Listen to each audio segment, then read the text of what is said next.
آپ individual piety, personal piety, بہت اعلیٰ کردار، بہت اعلیٰ تقوی، بہت زاہد، بہت عابد، سب کچھ ہے، لیکن اس نظام کا حصہ ہے جو نظام باطل ہے.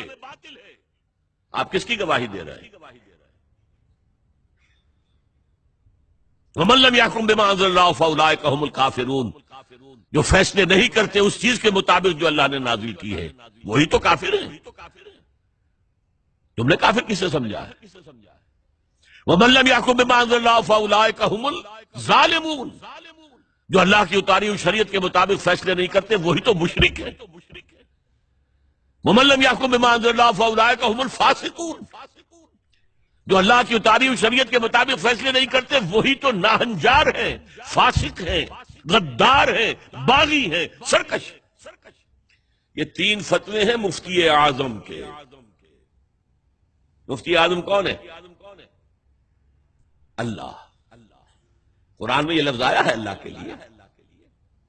یفتیکم، یستفتونک، اے نبی یہ آپ سے فتویٰ مانگ رہے ہیں کلالہ کے بارے میں. قل اللہ یفتیکم، کہہ دیجیے اللہ فتویٰ دیتا ہے. لو تو مفتی اعظم کون ہے؟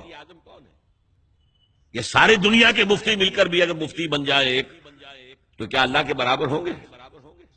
اور اللہ کا فتویٰ یہ ہے جو اللہ کی اتاری ہوئی شریعت کے مطابق فیصلے نہیں کرتے وہی تو کافر ہے، وہی تو ظالم ہے، وہی تو مشرک ہے، وہی تو فاسق ہے، وہی تو سرکش ہے. اور یہ 3 فتوے ایک رکوع میں آئے ہیں، سورہ مائدہ کا رکوع نمبر 7. تو یہ شہادت جو ہے، یہ شہادت گہے الفت میں قدم رکھنا ہے. لوگ آسان سمجھتے ہیں مسلمان ہونا.